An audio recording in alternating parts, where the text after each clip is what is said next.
Okay, so you find everything in Copenhagen, except the Pakistani good food.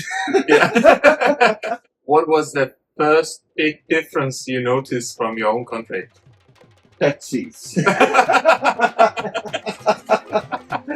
You have to wait again 60, 70 minutes to find your luggage.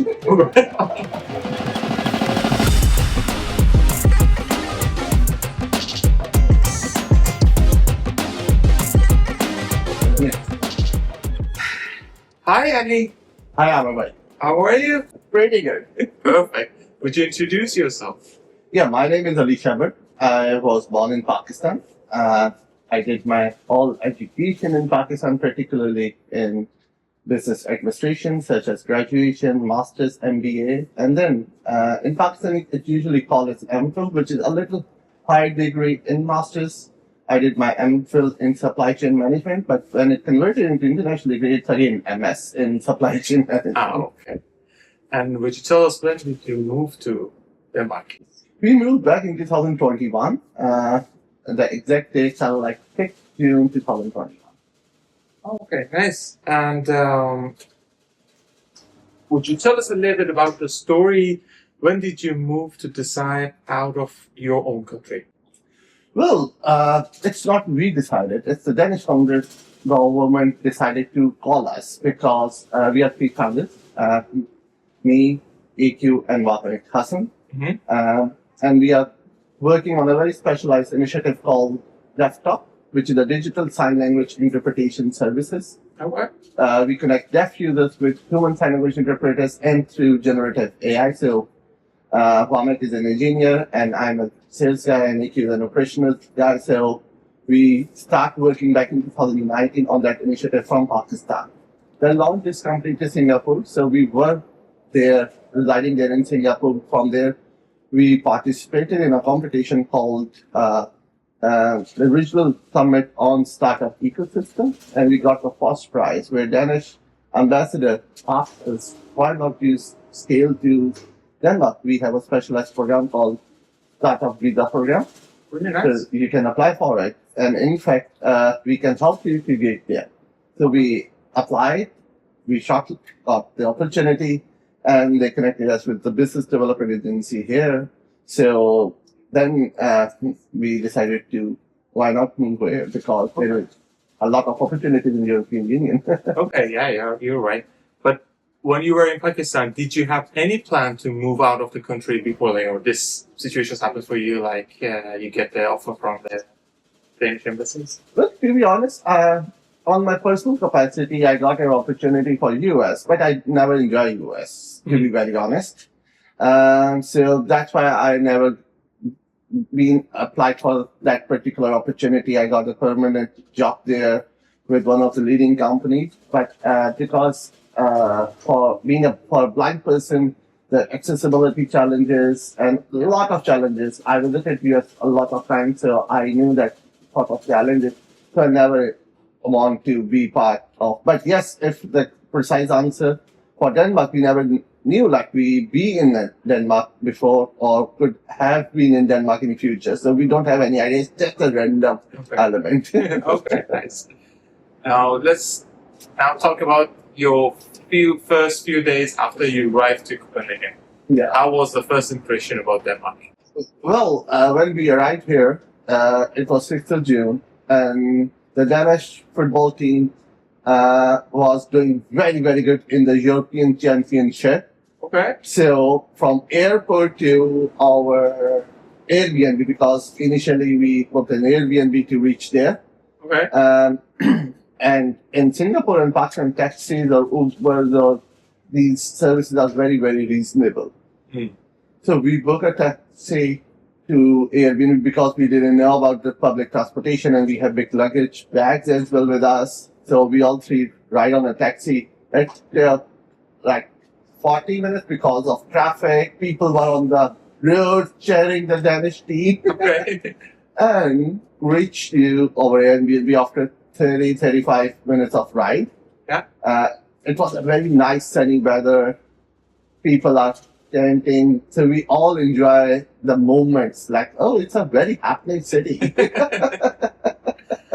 Yeah, it is actually. And what was the first big difference you noticed from your own country? Taxis. Okay. Well, and if we convert into Danish krona in our country, it hardly takes like that much of kilometers of difference. It hardly take 10 to 15 kronas. Yeah. And over there, we just paid like 750 exactly, 750 Danish krona for a taxi.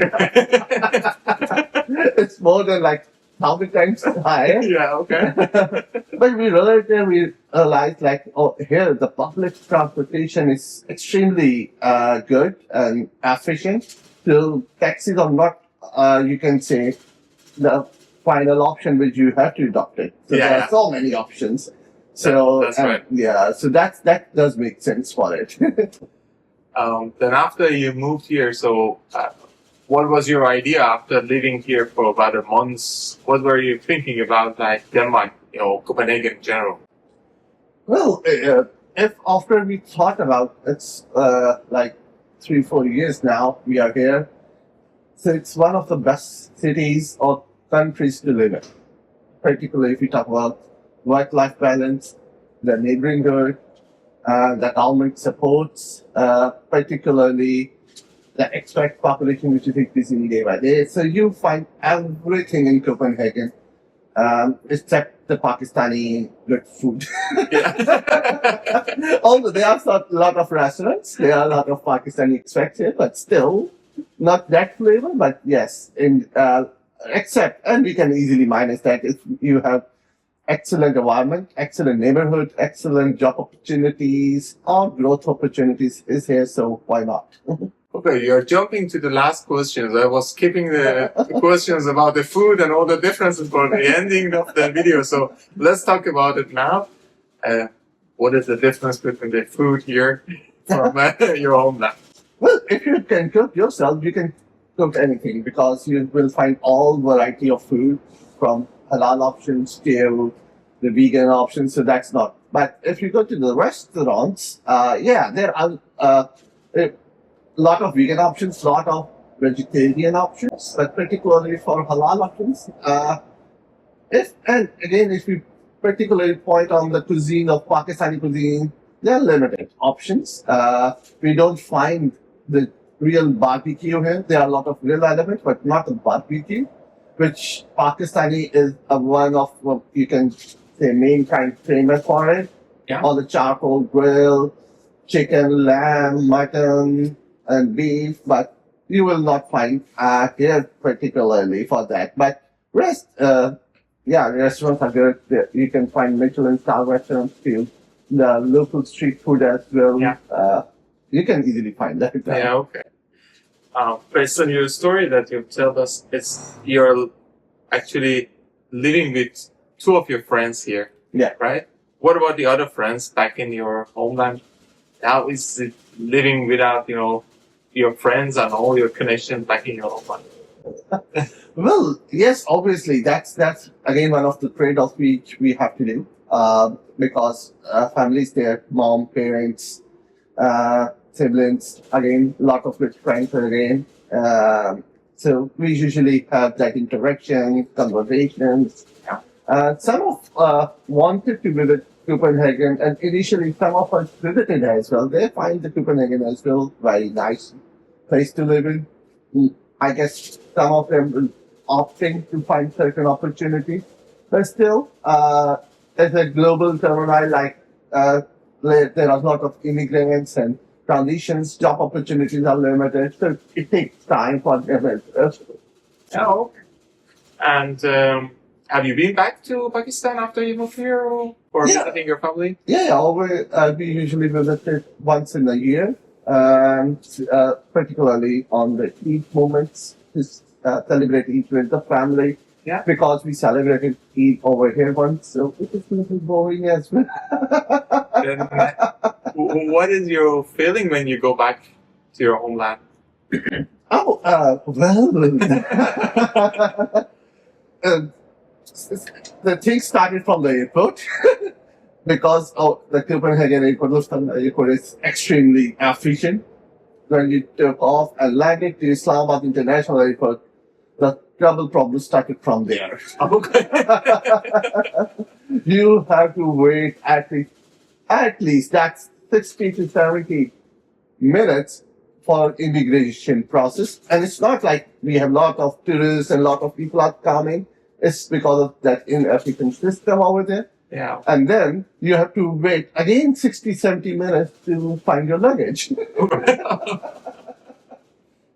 But after clearing the airport, definitely we missed the environment, we missed the public transportation because over there everybody has cars. Even if you have 4 family members, you have 4 cars in Pakistan. So a lot of traffic, like on the family, relative, friends, gossips, parties, all there. Okay. So lots of things going on. Yeah. Actually. So you cannot say which one is better because when we go there for 14 days maximum 20 days, you spend the holidays. So it always be a very honeymoon sort of period. People are just calling you for lunch or dinners.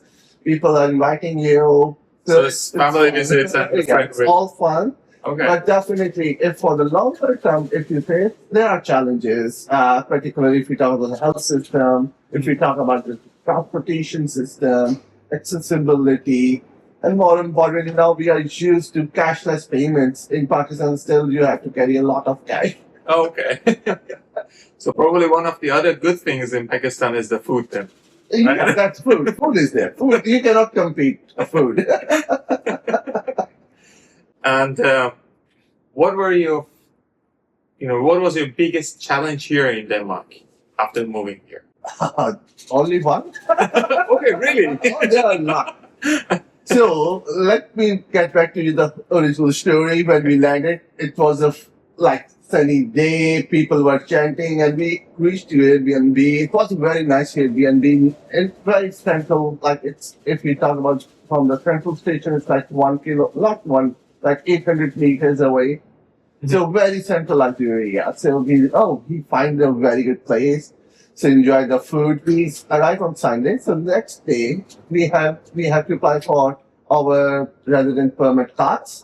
So going to international office. So we found we have to apply online. There is a particular link where we have to submit the documents and stuff. So we did all the documents before, and our Airbnb hosts are very happy to sign that document for us to receive our CPR number or CPR card. Okay. But when we applied, we found where the place we are living is not legal to apply for CPR. Oh, okay. Because it's that Airbnb on the basement of the apartment. Oh, okay. I said, okay. So, and we booked that for a whole month. And then we asked the owner, can we change? He said, no, you have already booked. So it's commitment. Once you have done the commitment, it's a promise. And you don't, okay. I said, so 1 month we pass on that Airbnb. Next month we find another Airbnb because whenever we are going for the apartment, they always ask you, do you have a CPR? We said, we don't have a CPR. We do have a CPR number, but we don't have a CPR card. Okay.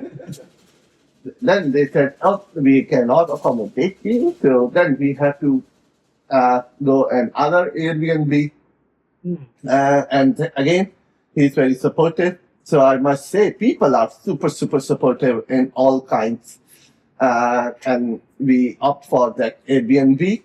Again, we check everything. It's not in the basement. It's legalized for the card and stuff. And then we applied. And then after 2 months of struggle, we got the CPR card. Okay. And now the third struggle starts, which is initially it was, now it's mid-ID. It was mid-I. That was a different name. Now it's called mid-ID. Yeah. And there was another app for the other one to sign the documents. So it was I'm forgetting that name. Yeah. So apply for that because in order to get the bank account open and stuff, you need that. And for that, because we don't know anyone in Denmark, we came on the government request. Okay. And for that, we need to find someone who can give a reference. Yeah. So, again, I told the people are ready. So I asked our Airbnb owner, he helped us on that particular regard as well, to have that mid-ID registration. Again, then we opened the bank account, which is a convenient and simple process. And then we applied for finding our own apartments. And that's the third challenge came, because in Copenhagen, finding an apartment, it's more of a nightmare. How is it in Pakistan? Oh, Is it easy? it's very simple. If you want an apartment or a house, because over there we have a lot of houses, so in just maximum, in Pakistan there are property dealers or agents who can help you. In Singapore as well, so they help you to find the apartments. So the deal is like you have to pay half rent or as a commission or as a service. Okay. But here there are no certain agents for it. You have to go to Wallet Portal or different portals applying, and you don't able to find any luck on it.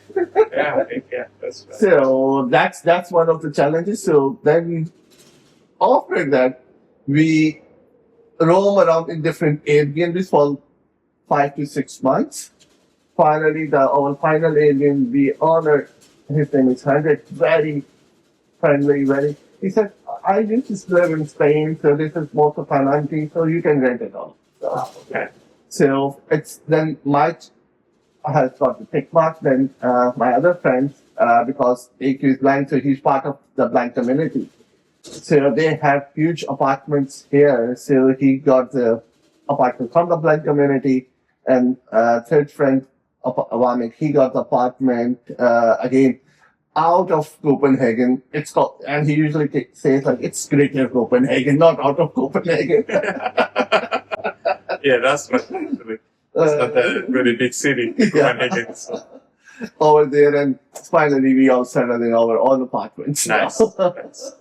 That's the good news at least. Yeah. So if you go back to the time that you wanted to move out of your country and you had all these experiences that you gathered during these years, would you move again out of your homeland, out of Pakistan? Well, why not? Because immigrations or moving or migration will always be a challenging part. Wherever you go, there are certain elements where you have to be counterpart. Because I usually live most of my life in Islamabad, whereas our most metropolitan cities are Lahore and Karachi. If I have to move to Karachi or Lahore, I might face different challenges, but challenges will be there. So these are one of those challenges which have their own sort of solutions as well, but eventually we didn't know those solutions. Like how to be part of different queues, how to be part of different members, residential members. So if we had that solution or answers of those solutions, things were much, much easier. Like it wouldn't take 6 months to find the apartment. It didn't take 2 months to get the resident card. It didn't take 1 month to have the mid-ID or stuff. Right. So things were much, because we don't have the answer, we don't have much experience, and yes, at that time it wasn't very digital, so not much information online as well. Yeah, okay. So one of the last questions is that if someone wants to move out of their homeland, their country, what do you think is one of the most, personality traits or skills that they have to have and to make it much easier for them to survive out of the country? Well, one is good networking skills. So you should have excellent networking skills to find the right network. Then good research skills. Now ChatGPT or a lot of tools are available to simply down the chat research element, but still you need to find a good internet survey so you can find those answers easily. Because sometimes you can find on different websites, sometimes on Facebook groups, sometimes Instagram groups. So you have to be very active on those all platforms to find those answers. Again, searching the web is critical skill. And third but not least, it's like how you adopt yourself in different situations, because there are certain situations where you will find are very helpless, but you have to be strong or patient enough to pass that moment. And it does pass. It can pass easily. So it's just a matter of time, which you can easily go. So the positive attitude and yes, the research skills and networking skills really, really helps a lot. Yes. And the last question, do you find yourself happy here in Copenhagen? Very happy. Perfect. Nice. Thank you very much, Eddie. You're That was it welcome. all, and thank you for you to coming to us and having this really nice interview. Thank you, Alva. It's a lovely initiative.